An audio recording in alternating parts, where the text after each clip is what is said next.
Assalamu alaikum and good greeting to all of my students there or CFA candidates who are preparing for November examination.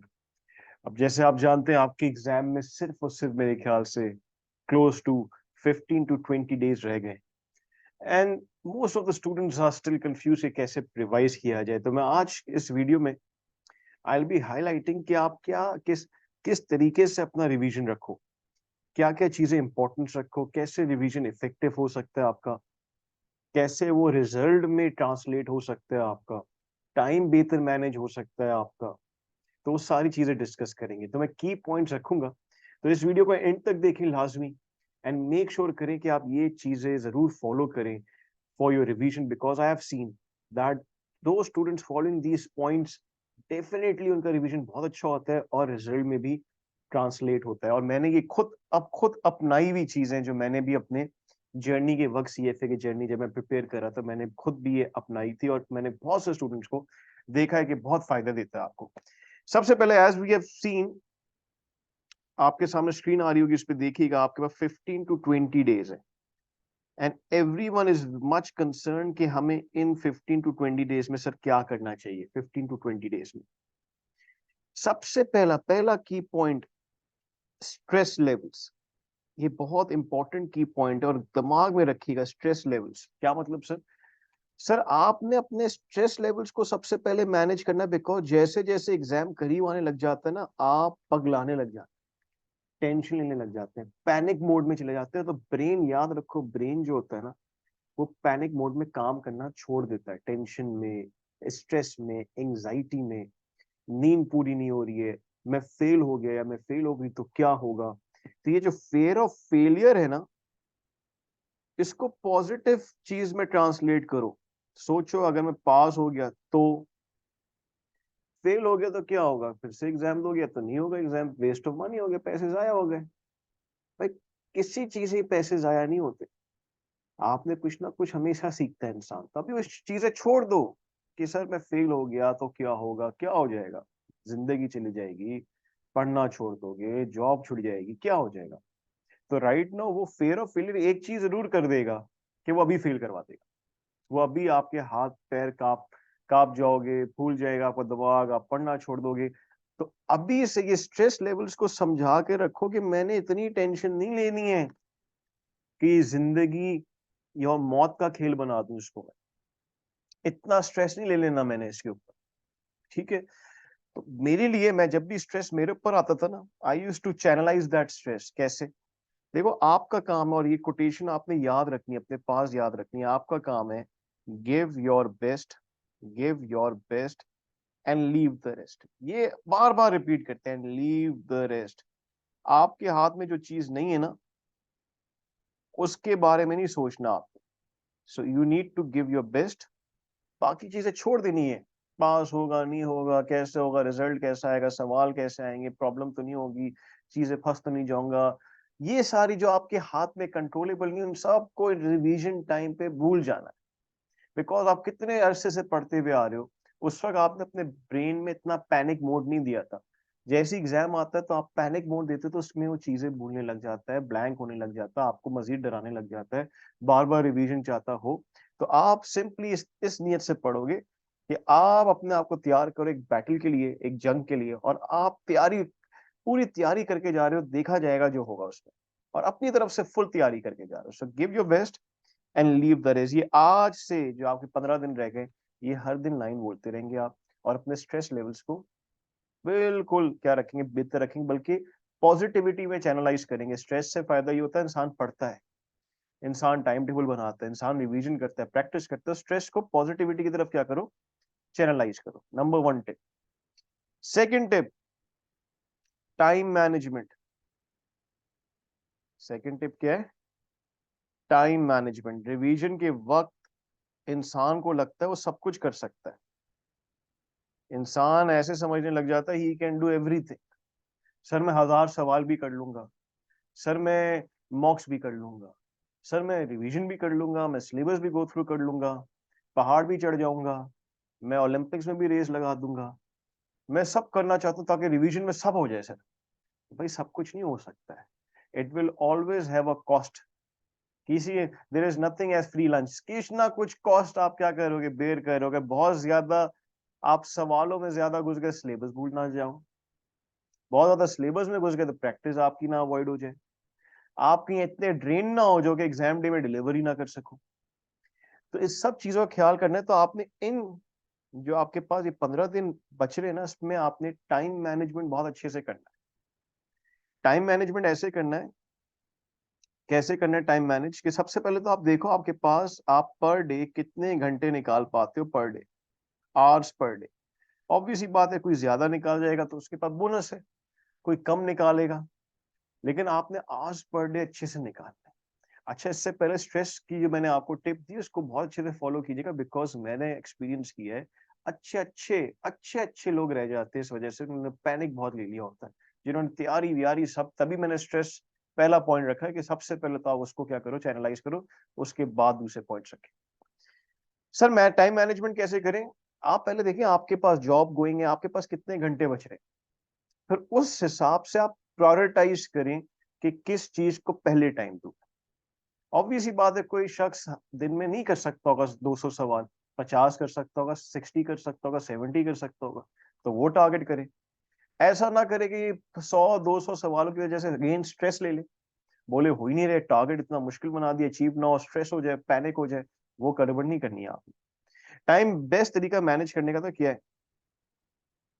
I would say best way to manage time is कि आप weights के हिसाब से break down कर दें पूरे time. जिस subject का ज्यादा वेट है उसको ज्यादा टाइम दें। मिसाल यू हैव, किसी का 15 डेज होंगे, किसी के पास 20 डेज होंगे, तो 15 का प्रोपोर्शन जिसका वेट ज्यादा है उसको ज्यादा दे, जिसका वेट कम है उसको वेट कम दे। तो मैं क्या करूंगा आपके लिए, मैं क्या करता, मैं 15 में से 12 डेज ब्रेक डाउन कर देता और 3 डेज एंड के लिए छोड़ देता। तो 12 डेज ब्रेक डाउन कर दिया, यानी 12 दिन को मैंने ब्रेक डाउन कर दिया वेट्स के हिसाब से। जैसे एफआरए का अगर 17% वेट है उसको 17%, किसी का 10% वेट है उसको 10% टाइम दी, इस हिसाब से ब्रेक डाउन कर दिया, ताकि मैं किसी उस सब्जेक्ट को बहुत ज्यादा टाइम ना दे दूं जिसका वेट ही कम है, और ऐसे सब्जेक्ट को बहुत कम टाइम ना दे दूं जिसका वेट बहुत ज्यादा है, क्योंकि उस पर सवाल क्या आएंगे, ज्यादा आएंगे। अब सर ये मैंने वेट डिस्ट्रीब्यूट के लिए, लेट्स सपोज के अंदर 2 दिन निकला है, मिसाल 2 दिन निकला है एफएसए के लिए, फाइनेंशियल स्टेटमेंट एनालिसिस के लिए। अब सर उसको कैसे प्रैक्टिस करूं? तो बेस्ट तरीका जो मैं अपनाता हूँ वो कहता हूँ मैं मॉक्स खोलें, मॉक्स।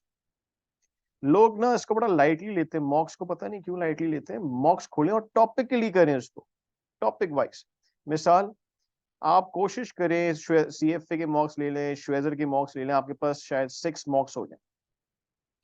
आप 6 मॉक्स में से सिर्फ एफएसए का पोर्शन करें, 1-2 मॉक छोड़ दें एंड के, 4 मॉक्स में सिर्फ एफएसए का पोर्शन। पूरा रिवीजन भी हो गया, रिवीजन के साथ साथ प्रैक्टिस भी हो गई आपकी।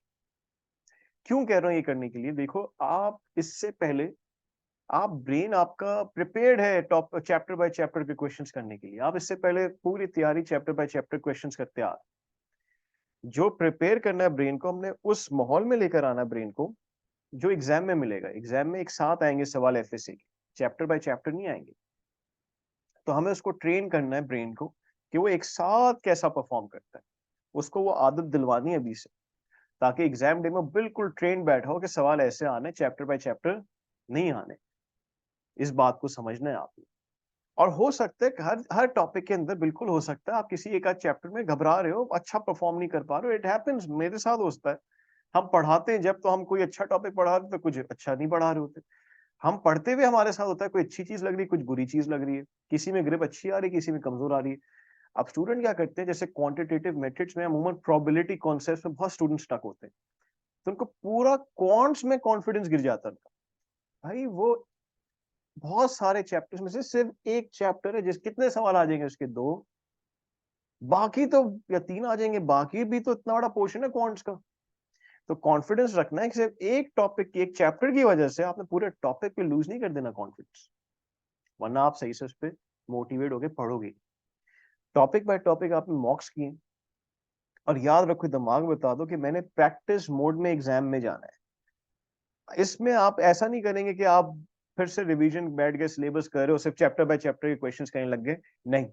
आप टॉपिक बाय टॉपिक मॉक गए, फिर एंड में आपने क्या किया, कंप्लीट मॉक किया। ये जो मैंने 3 दिन छोड़े आपको, इसमें 2 दिन आप ब्रेक डाउन कर लो, 2 डेज आपने कंप्लीट मॉक्स की, कंप्लीट वाले, ताकि ब्रेन को आदत हो कि एक साथ जब टॉपिक्स आते हैं तो कैसे परफॉर्म करना है। कुछ स्टूडेंट्स को 2 के बजाय 3 दिन भी दे सकते हैं, लेकिन आखिर का एक दिन लाजमी, आई वुड से आखिर का एक दिन सबसे कम अपने ऊपर स्ट्रेस रखना है, सबसे कम। देखो ये जंग है ब्रेन की। जैसे रेस में फिजिकली आपका एफर्ट चाहिए होता है, तो रेसर को हम एक दिन पहले थकाते नहीं है, वो रेस में भाग ही नहीं सकेगा। उसको एक दिन पहले रेस्ट करने देते हैं ताकि रेस में उस जम के भागे। इसी तरह इस ब्रेन ने भागना एग्जाम के दिन, तो एक दिन पहले उसको रेस्ट दें, अच्छी नींद दें। कभी भी स्लीपलेस एग्जाम देने नहीं जाए, प्रोडक्टिविटी गिर जाती, ब्लैंक हो जाता है बंदा। नींद अच्छी दें, एक दिन पहले रिलैक्स करें, चिप्स खाएं, खाना अच्छा खाएं, बस क्या करें, चेक शीट उठा लें, जो आपके नोट्स बने बस थोड़ा सा चेक शीट गो थ्रू कर ली। मेक श्योर कर ले आपके पास सब सामान है, चीजें रखी हुई एग्जाम डे के लिए आपने, उसको फॉलो करते हुए आप कहाँ चले गए, एग्जाम में चले गए, ताकि आपका ब्रेन एक्टिव रहे। ये तो आपकी हो गई चीज जो करनी है आपने, कैसे टाइम मैनेज करना है, उसमें कैसे मॉक्स को जोड़ना है, मॉक्स टॉपिकली कैसे करने ताकि ब्रेन एक्टिव हो। क्या चीज नहीं करनी वही बता रहा हूं इसी में। Please please don't test yourself a lot, don't test yourself a lot. क्या मतलब सर इसका, समझा रहा हूं, मतलब अपने आप को बहुत ज्यादा टेस्ट नहीं करें। इसका मतलब क्या है कि sir I don't want you to keep asking yourself questions. मिसाल मैं एफए से पढ़ रहा हूँ और मैं बार बार पूछे जा रहा हूँ अपने आप से, प्रोबेबिलिटी का कॉन्सेप्ट मुझे याद है, वो फॉर्मूला मुझे याद है, मुझे फलाना याद है, मुझे ढिमकाना याद है, ब्रेन ना कांपने लग जाता है, कहते हैं क्या हो रहा है। उसको आदत थोड़ी ना कि बीच बीच में से आप कोई भी टॉपिक उठाए अपने आप को टेस्ट करना शुरू कर दे।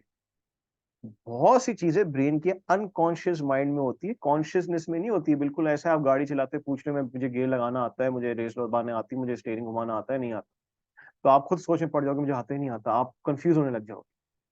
क्योंकि जितना बंदा सोचता है कंफ्यूजन, क्या वो कंफ्यूजन क्रिएट करता है। तो बहुत कुछ आपके अनकॉन्शियस माइंड में वो एग्जाम के दिन डिलीवर करेगा, ट्रस्ट करो अपने ब्रेन को। But don't test yourself a lot. हर चीज पर टेस्ट नहीं करो, ब्रेन इस चीज के लिए तैयार नहीं, वो ब्लैंक होने लग जाएगा।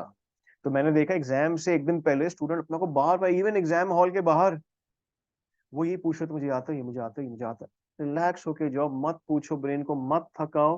वो ब्लैंक हो गया ना, आपका एग्जाम खराब हो जाएगा, स्टक हो जाओगे आप। So keep faith in yourself, trust करो अपने आप को। ये बिल्कुल ऐसा कॉन्शियसनेस ऐसे होता है कि मैं आपसे पूछूं ना, आप अपनी वालदा या मदर का फेस फीचर्स एकदम याद करके बताओ तो आप ब्लैंक हो जाओगे फौरन। लेकिन आपको सामने आएगा तो आप पहचान लोगे। तो ब्रेन के सामने जब सवाल आएगा ना, लेट हिम परफॉर्म, उसको उस वक्त परफॉर्म करने दो। तो ये मिस्टेक आप बिल्कुल भी ना कीजिएगा। साथ साथ ये मैंने चीज इसलिए भी हाईलाइट की एंड में, क्यों आपने सोना है अच्छा, because you need to make sure आप अच्छी मेंटल बीइंग में जाओ, आपकी जो मेंटल हेल्थ है वो अच्छे से जाए, आप कॉन्फिडेंट जाओ, ना कि आप कमजोर, कंफ्यूज, डरे हुए जाओ।